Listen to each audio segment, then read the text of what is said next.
Nitin ay man ngal thei tur sak trong sentence som nga hi ngai thla in logic te le chibain book na khoi emo kan mel hriat te kan mu chang hian thuma toy kan choi ngai thina chu teng huna kan man tur chu hei hi ani. How is it going? How have you been? What's up? How are things? Nice to meet you. Long time no see. Zona zo dan. Mi polite taka ithir hriat lo zona zo dan chu. Could you tell me what time it is? Would you happen to know? Would you happen to know where Millennium Center is? Khoe nge Millennium Center hi om ti min hrit thiam. Mi in thil min zo kan hriat lo thu soi dan. I'm afraid I have no idea. Ngai dan ka nei tak lo mai. Can't help you there. Sorry. Beats me.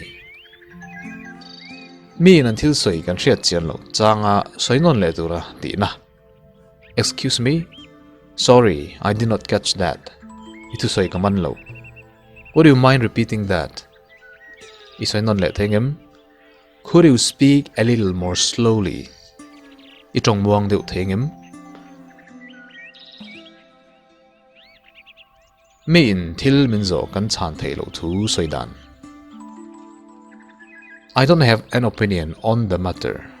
Hemi chung cha hian ngai dan kan ei lo ve. Let me get back to you on that. I'm not at liberty to say. Ka chan che arem lo. Hemi chung chang thui ka soi arem lo.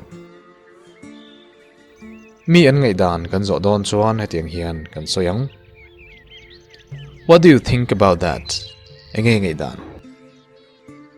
What are your views on this? Hetiang lampang hi ngai dan ni reng le. Mi nena kan ngai dan kan soi don chuan heti hian kan soi ve tungang. I think that's a good idea. Ngai dan thatak ani. I honestly don't think it's a good idea. Ngai dan thatak ni in ka hrelo. As far as I am concerned, it's the best restaurant in Aizawl. Ka hriat ve china Aizawl restaurant thaber ani.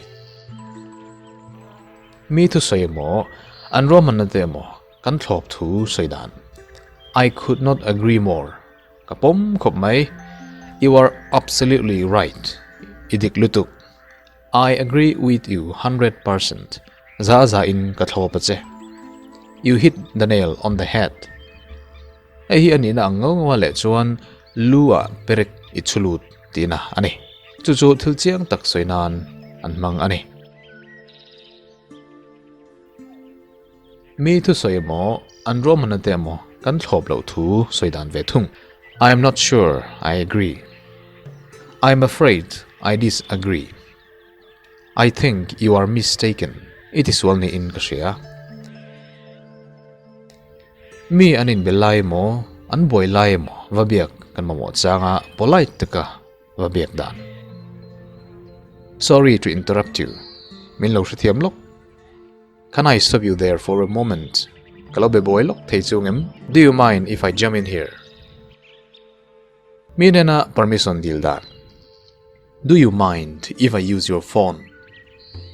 Phone kamang lok thengem. Would it be okay if I give you tomorrow? Naktu ka pe cheila apoingem.